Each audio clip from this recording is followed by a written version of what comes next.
you will overcome that fear.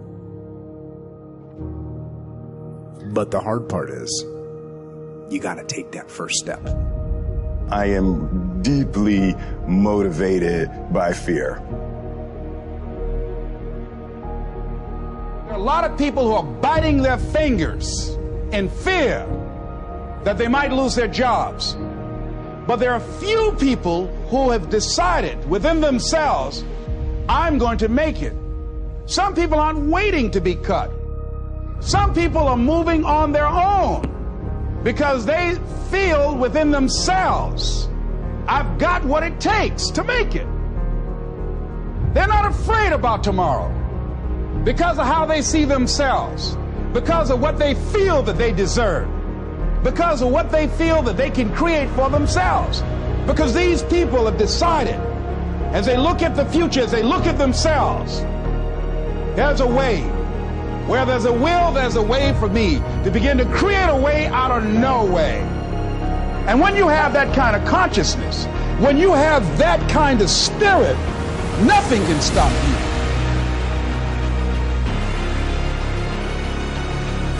Words determine the way you think determine the way you feel. If you feel depressed, you got to back up and find out what you're thinking about, because thoughts of heaviness and depression determine how you feel. So how a man thinks in his soul, how a man thinks in his mind determines how his life will work out. So the renewing of your mind will help you transform your life. It's not going to be easy. There are moments when you're going to doubt yourself. There are rough times that are going to come, but they have not come to stay. No matter how bad it is or how bad it gets, you've got to make it your personal business to make it happen. How many times have you looked at your life and said, man, if only I knew then what I know now, I live my life so differently. So is it not possible then that the life you are living now, you would be living differently if you began to develop an awareness that you do not currently have? Well, guess what? The only way for you to develop knowledge and awareness is to try things you have not yet tried, to do things you have not yet done, to create things you have not yet created, to go to places you have not yet explored. This is how you grow.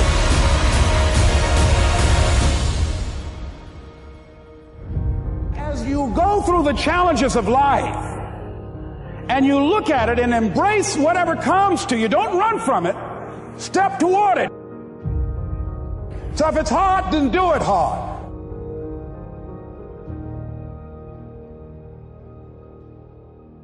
There's a lot of fear, but I understand what the emotion of fear is. It's a subconscious trigger that causes this feeling that I don't like, and it's a go signal for me, not a stop signal for me. Everybody doesn't win. And the sooner you wake up to that biology is ruthless, man, then you get a little fear in you. And when you get a little fear in you, start listening. Because if you're truly afraid, you listen. Let a little fear come in and drive you and motivate you. So I went to the next mode necessary to start talking to people and seeking and asking for what I wanted and leveraging relationships and trying to find out, how do the people do it that went ahead of me? How do they do it? And then what is it I need to do? How is it I need to train myself, to develop myself? What's the resources that will be required in order to make it happen? And as I start seeking out and asking questions, I started running into people who said, I know someone who can help you do that. And they helped me get connected with those people. Remember, we have so much energy that can take us so far. It's necessary that you hook up with some other energy that can take you to the next level. I hooked up with them. They said, let's go. I said, away we go. As you focus on that which you want to do, that which we focus on, that which we give our energy to, it will begin to multiply. It will begin to expand. It will begin to develop your consciousness. And out of that comes your greatness. Out of that comes a commitment. Out of that comes a passion for life. Out of that comes a special power that you have in you that you haven't even called on yet. See, the powers that we have will never reveal themselves if we don't challenge them. If we don't put ourselves in a position where we have to use them. So one of the most important things is reading a book that's a really interesting book called Instant Millionaire, and the guy said, put yourself in a position where you can't retreat, where it's do or die, sink or swim. Here's what you'll find out. You'll develop incredible swimming skills. You'll find yourself stroking unlike you've ever seen before. Through the inspiration of desperation, you'll become more creative than ever before.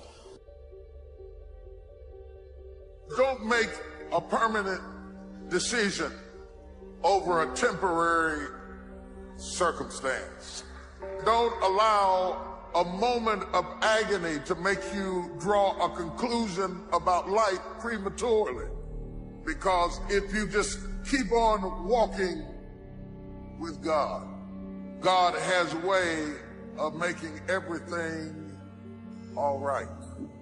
But he warns us and declares to us that the steps of a good man are ordered by the Lord. Steps. Now, the term steps implies process. Means it's going to take a while. Means that you can't get to the destination just because you want it, just because you saw it, just because you like it, just because you need it. Number one, I want you to never be afraid to make a decision. Be decisive. Don't be afraid to fail. Be fearless. Number two, I want you to remember the power of you. You gotta feel that power. You gotta believe in that power. You have that power, trust me. And last but not least, number three, you can't stop, won't stop. You have to act on your passion. You have to act on your inner drive. Don't let those feelings stay inside of you. You got to know what to do with them. You got to know how to make them work in order to get what you want. Don't keep it inside. Prayer is great. Contemplation is great. But if you don't take action, action, action, all the rest is wasted. So when you figure out your passion and you get really good at it, you're going to become successful. But you're only going to be happy when you use that success to help other people. And then you've got to figure out that link to purpose. So you're going to find your purpose. So when you realize, hey, I'm really good at this, I love it, I get a lot of happiness from doing it, when you start using that to make a difference in other people's lives in any way, it automatically switches into a purpose. So you don't need to find your purpose. It's just an automatic evolution of finding your passion and being really good at it. And that's where we're messing up, that we haven't found something we love, and we haven't found something that we love that we've got really good at. So what we usually do with our lives is we do things that we're not good at and don't love, right? Or we do things that we're good at but don't love. And we need to switch into the spaces of things that we love but are not good at and get really good at them, and start finding out things that you are good at and you do love.